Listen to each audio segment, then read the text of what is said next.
Cantonment పరిధిలోని ప్రభుత్వ స్థలంలో ఇందిరమ్మ ఇల్లు నిర్మించి పేదలకు ఇచ్చేందుకు సర్కార్ సిద్ధంగా ఉందన్నారు Boyanpally market committee vice chairman DB Devender. ప్రభుత్వ స్థలం అంశంలో ఎమ్మెల్యేపై విపక్షాలు రాద్ధాంతం చేయడం సరికాదని మండిపెట్టారు. కంటోన్మెంట్ నియోజకవర్గ అభివృద్ధికి నిరంతరం శ్రమించే ఎమ్మెల్యేపై బీఆర్ఎస్ బీజేపీ నేతలు బురద చల్లే ప్రయత్నం చేస్తున్నారన్న ఆయన ఆధారాలు ఉంటే చూపించాలని డిమాండ్ చేశారు. కాంగ్రెస్ ఎమ్మెల్యేపై ఆరోపణలు చేస్తే చూస్తూ ఊరుకోమని హెచ్చరించారు డిబి దేవేందర్. వన్ జాగా మీద ఏదైతే అది గొడవ జరుగుతున్నదో ఎంఆర్ఓ ఆఫీస్ పక్కన మా మార్కెట్ పక్కన దాని మీద అది ముమ్మాటికి ప్రభుత్వ భూమే.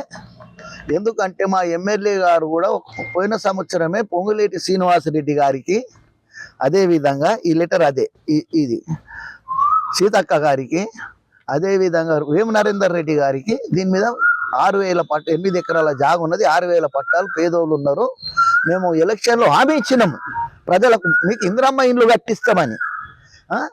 కాబట్టి మేము ఆల్రెడీ సంవత్సరం కిందనే ఇచ్చినాము. ఇప్పుడు ఎమ్మెల్యే గారు డబ్బులు తిన్నారు, ఆయన పట్టించుకుంటలేడు, ప్రభుత్వం పట్టించుకుంటలేదు, బడాబాబులు తింటున్నారు. అంటే మాకేం సంబంధం? బడాబాబులు తింటే మా ఎమ్మెల్యే గారు కట్టుబడి ఉన్నాడు. తప్పకుండా 8 ఎకరాల జాగా మేము తీసుకొని ఇందిరమ్మ ఇండ్లు కట్టిస్తాము. ముఖ్యమంత్రి దృష్టికి తీసుకెళ్ళి, ఎందుకంటే ఇది ఆల్రెడీ వాళ్ళ దృష్టిలో ఉన్నది ఇది. కాబట్టి మేము అనేది ఏంటంటే